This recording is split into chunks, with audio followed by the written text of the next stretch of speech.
Magandang umaga mga bata. Ako nga pala si Michelle Asis, ang inyong guro sa MTV. Maaari bang magsitayo kayong lahat at tayo'y manalangin? Cheska, pangunahan mo ang panalangin. Sa ngalan ng Ama, ng Anak, ng Espiritu Santo. Amen.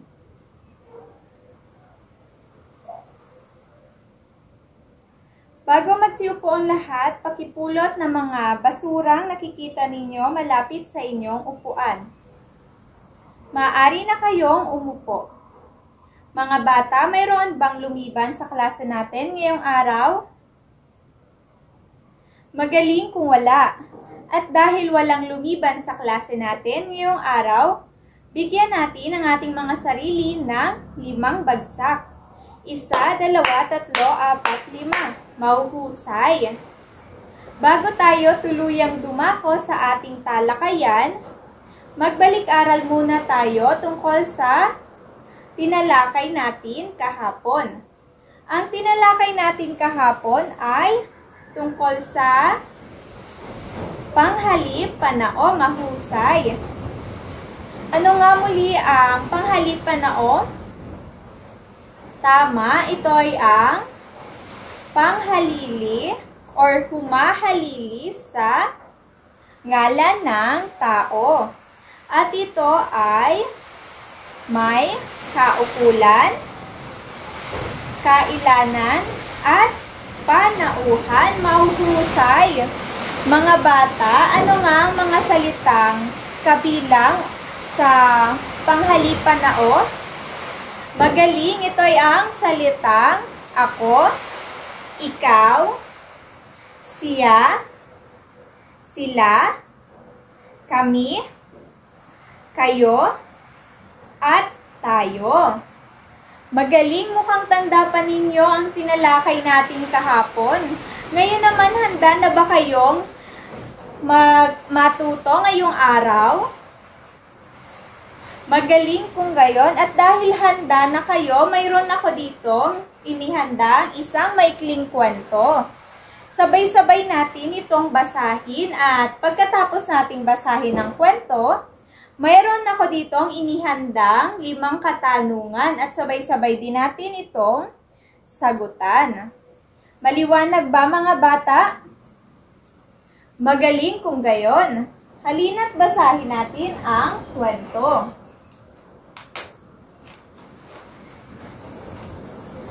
Pangako ni Mila.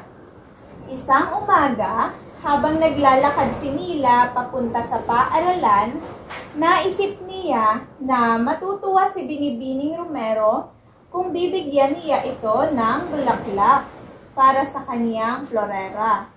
Nadaanan ni Mila ang hardin sa plaza. Maganda at namumukadkad ang mga gumamela. Nabasa niya ang babala. Bawal pumitas ng bulaklak. Ngunit nang magkaroon siya ng pagkakataon, palihim siyang pumitas ng gumamela. Ibinigay ni Mila ang bulaklak sa guro at nagpasalamat ito. Nagkataon na ang kanilang aralin sa araw na iyon ay tungkol sa pagpapahalaga at pagsunod sa mga babala sa pampublikong pasyalan. Isa rito ay ang bawal pumitas ng bulaklak. Pagkatapos ng paliwanag ni Binibining Romero, naisip ni Mila na mali ang kanyang ginawa. Ipinangako niya sa kanyang sarili na hindi na niya uulitin ang pagkakamali. Narito ang 5 katanungan na ating sasagutin. Pang-una, sino-sino ang tauhan sa kwento? Sino-sino ba ang tauhan sa kwento? Si Mila at si Binibining Romero. Sa pangalawa, kailan nangyari ang kwento? Tama, noong isang umaga. Sa pangatlong bilang, saan nangyari ang kwento? Saan nga ba nangyari ang kwento? Sa hardin, sa plaza. Sa pang-apat na bilang, ano ang tinatalakay ng guro? Ano ba yung tinatalakay nila noong araw na yon? Ang tungkol sa pagpapahalaga at pagsunod sa mga babala sa pampublikong pasyalan. Sa panglima, ano ang ipinangako ni Mila sa kanyang sarili? Ano nga ba yung ipinangako ni Mila pagkatapos ng pagpapaliwanag ni Binibining Romero noong araw na iyon? Tama, hindi na niya uulitin ang pagkakamali. Mahusay, lahat ng inyong kasagutan ay tama. At dahil lahat ng inyong sagot ay tama, bigyan natin ang ating mga sarili ng 5 bagsak. 1, 2, 3, 4, 5. Mahusay. Ngayong araw, tatalakayin natin ang tungkol sa pagkilala sa panghalip pananong na ano, sino, saan at kailan sa pagtatanong ng ating talakayan. At ang pagkatapos ng ating talakayan, kayo ay inaasahang una, nakikilala ang panghalipananong. Pangalawa, natutukoy ang panghalipananong na ginamit sa pangungusap. At ang pangatlo, nakagagawa ng iba't ibang pangungusap gamit ang panghalipananong tulad ng sino, saan, ano, at kailan sa pagtatanong. Ang mga katanungang sinagutan natin kanina, itong mga katanungang ito ay ilan sa mga halimbawa ng panghalip pananong. Naunawaan ba mga bata? Magaling kung gayon. Ngayon naman, mayroon ako dito. Ngayon naman, tukuyin natin ang iba't ibang salitang ginagamitan ng panghalip pananong. Yung mga salitang kabilang sa panghalip pananong. At kung ano nga ba ang pinakakahulugan ng panghalip pananong.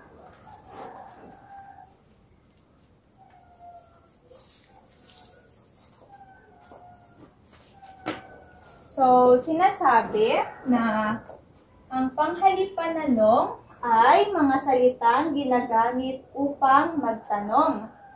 Ang, ano, sino, saan, at kailan ay tinatawag na panghalip pananong. Kaya dito, naging halimbawa siya ng panghalip pananong dahil ginamitan siya ng sino, kailan, saan, ano, at ano ulit. So, bigyan natin ng iba't ibang gamit ang mga salitang panghalip pananong. Una nito ay ang sino. Ang sino ay ginagamit sa ngalan ng tao. Ang saan ay ginagamit upang sagutin ang tanong ukol sa lugar.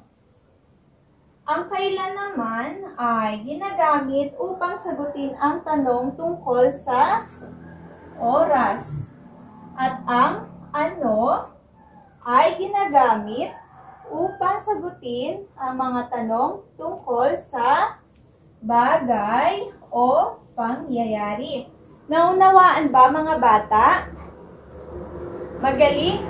Ngayong naunawaan niya ang iba't ibang gamit ng panghalip pananong, mayroon ako dito maikling sagutan. Bigyan ninyo ng angkop na panghalip pananong ang mga sumusunod na pangungusap. Tanggalin ko na itong halimbawa.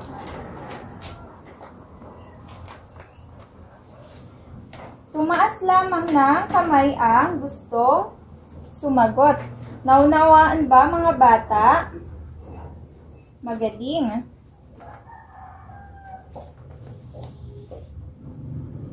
Sa unang bilang,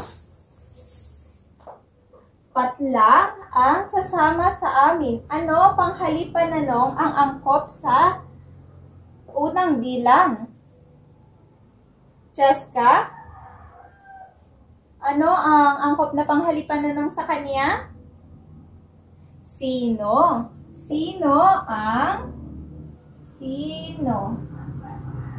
ang sasama sa amin? Sa pangalawang bilang, patlang ang mahalagang bagay na kailangan. Patlang ang mahalagang bagay na kailangan. Renzo? Ano ang mahalagang bagay na kailangan? Sa pangatlong bilang, patlang tayo magkikita. Patlang tayo magkikita. Yes, Ben? Saan tayo magkikita? Sa pang-apat na bilang, patlang tayo pupunta sa bukid.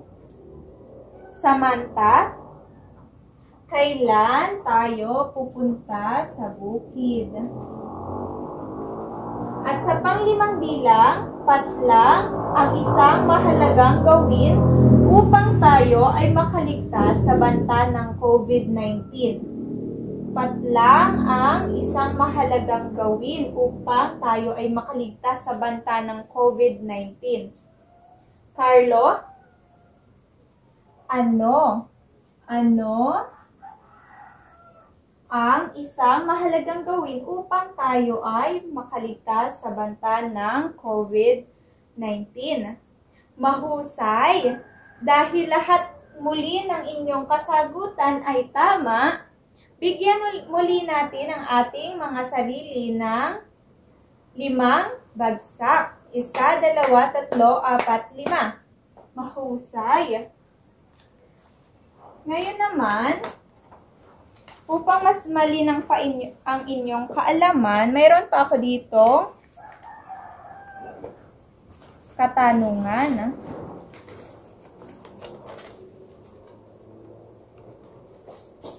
Subukin pa natin ang inyong kakayahan.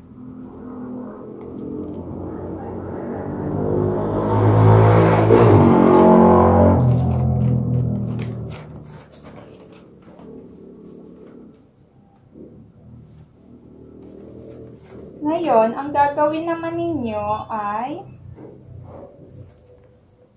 gumawa ng mga tanong na nagsisimula sa sino, saan, ano, at kailan.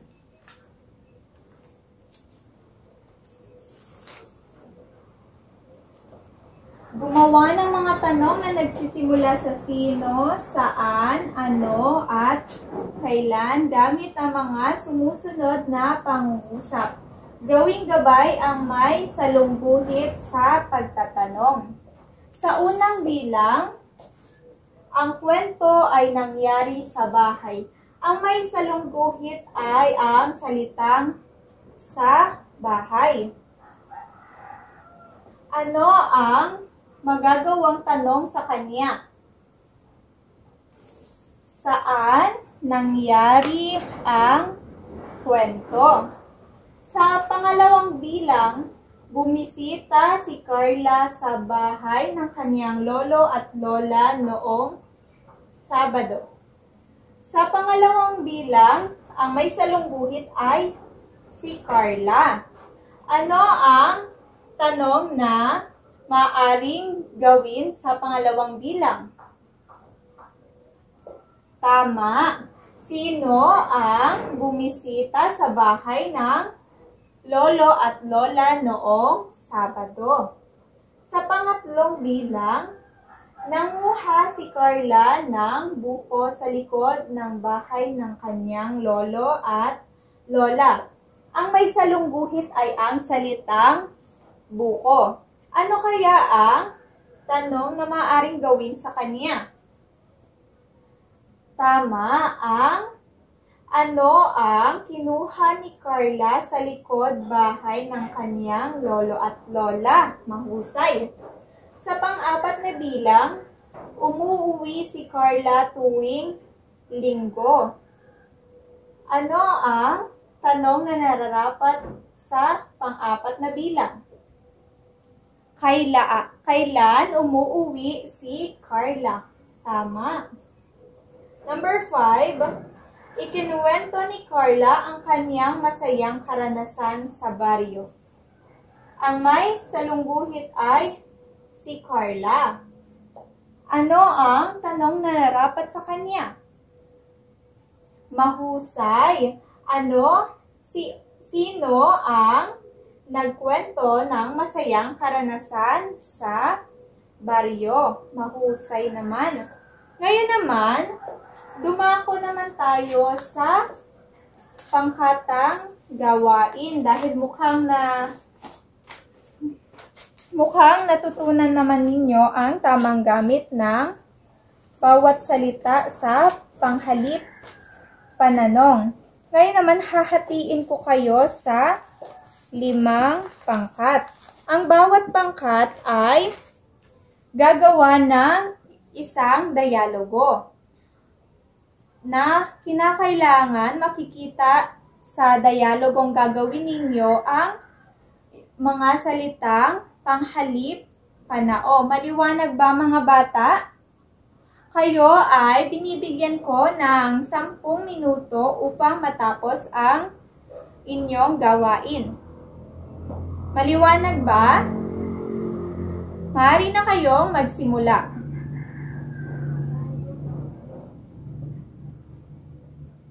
Tapos na ba ang lahat?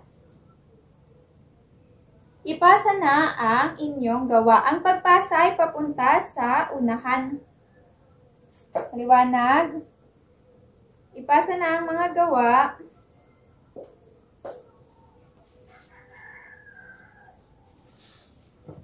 One, 2, 3, 4, 5. Mahusay, kompleto na. Ngayon naman, ano nga muli ang panghalip pananong mga bata? Tama, ito ay ang salitang ginagamit upang magtanong. Ano nga ang mga salitang halimbawa ng panghalip pananong? Tama, ito ay ang sino, saan, kailan, at ano. Ngayon naman, mayroon akong 5 katanungan dito. Tukuyin ninyo kung ano ang ginamit na panghalip pananong sa pangungusap. Naunawaan ba ako, mga bata? Kapag may tanong kayo, maaari kayong tumaas ng kamay at para masagot ang inyong katanungan. Paliwanag.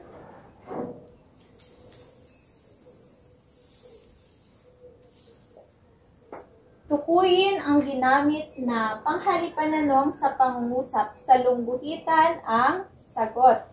Sa unang bilang, ano ang ginamit na panghalip pananong dito?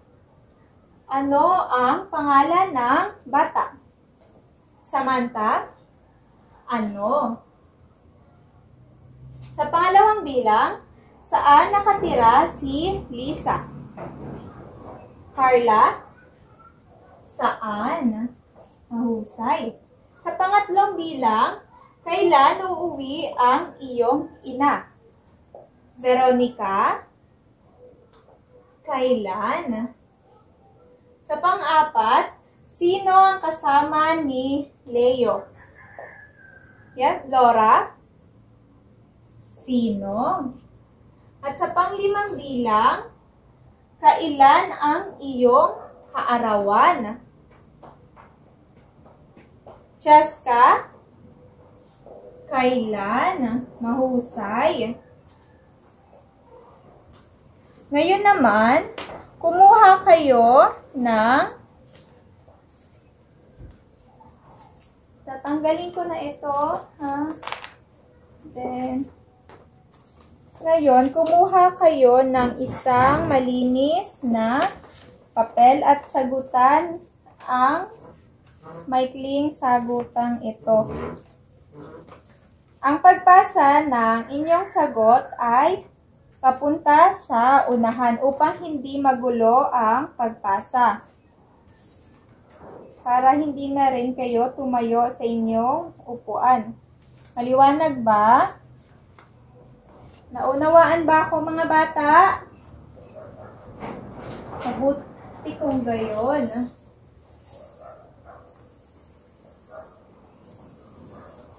Ngayon, ang gagawin ninyo dito, isulat ang angkop na panghalipananong na sinasagot ng mga salitang may salungguhit. Piliin ang sagot sa loob ng kahon at isulat ito sa patlang. Ngayon, itong nasa kahon, sino, ano, saan, kailan. Pipili kayo sa 4 na salitang ito kung ano yung nararapat sa may mga salungguhit sa bawat bilang. Naunawaan ba mga bata? Mahusay. Maaari na kayo magsimula. At pagkatapos ng 5 minuto, ipasa ninyo ang inyong mga sagot.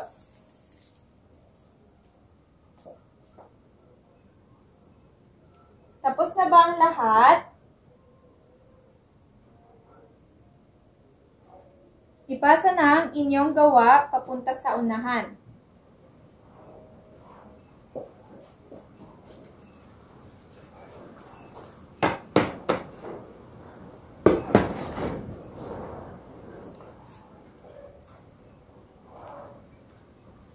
Maraming salamat.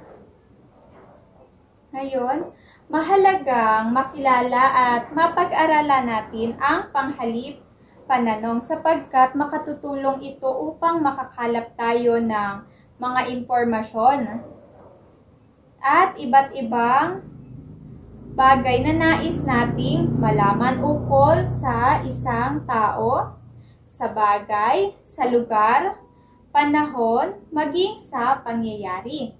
Ang panghalipananong ay ginagamit sa pagtatanong upang makasagot sa ating mga katanungan tungkol sa mga bagay-bagay sa ating kapaligiran at iba pa.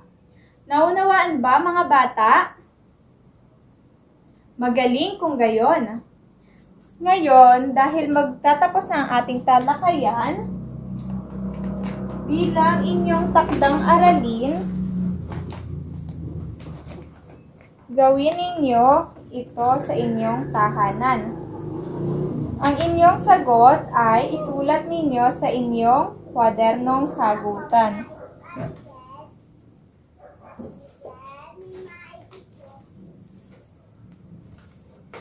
Narito ang inyong takdang aralin. Gumawa ng 5 pangungusap gamit ang mga panghalip pananong at isulat ang inyong sagot sa inyong kwadernong sagutan. Maliwanag ba mga bata? Magaling kung gayon. Mga bata, ngayong natapos na ang ating talakayan at oras na rin ang pag-uwi, naway may natutunan tayo sa talakayan natin ngayong araw. Mangyari lamang na ang lahat ay tumayo at tayo ay manalangin. Samantha, pangunahan mo ang panalangin. Sa ngalan ng Ama, ng Anak, ng Espiritu Santo. Amen. Paalam mga bata, maaari na kayong lumabas. Mag-ingat sa pag-uwi.